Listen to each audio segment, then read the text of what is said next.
Get ready for the dictation. Dictation will start in 5 seconds. Start. Mr. Vice Chairman, I wish to make a few observations of a general nature on the appropriation bill.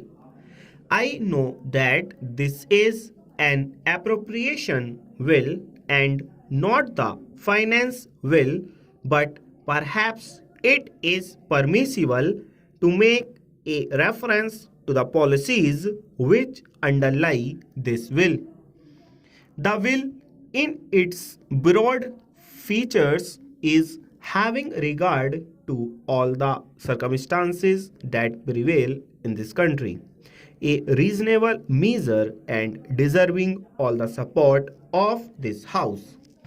We were left behind 200 years back in the struggle for life. The Industrial Revolution bypassed us. We are now in the atomic age, and we have somehow or other, if we wish to exist as a decent country in the world, to make up for lost time. We have to provide for our pupil a higher standard of living, and that standard of living we can provide only by increasing production, and increased production involves increased expenditure. You cannot have increased expenditure without heavy taxation, and it is inevitable, therefore, that the tendency to tax more and more should increase with the expansion of states' activities. We shall to usher in a socialist economy. Let us be clear so as to what we mean by a socialist economy. We have heard a great deal about the private sector and the public sector. Well, we have got a mixed system of economy, and I suppose we have to be fair to the private sector. But there is just one thing about it that you must be clear about.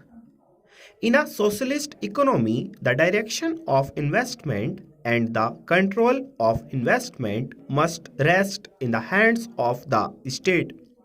In a socialist economy, the public sector must dominate the private sector. All this is vital for a socialist economy. I was glad for that reason to find, as an ordinary citizen who was engaging himself in legal studies, that we have nationalized life insurance. I hope we shall maintain and continue that policy. I can see no alternative to expansion of state activity in all directions that concerns the common man. It is only in some such way that we shall be able to provide employment to our hungry millions. Of course, it does not mean that every tax is a good tax. As one who rather likes to be described as a socialist, I have a little objection to indirect taxation.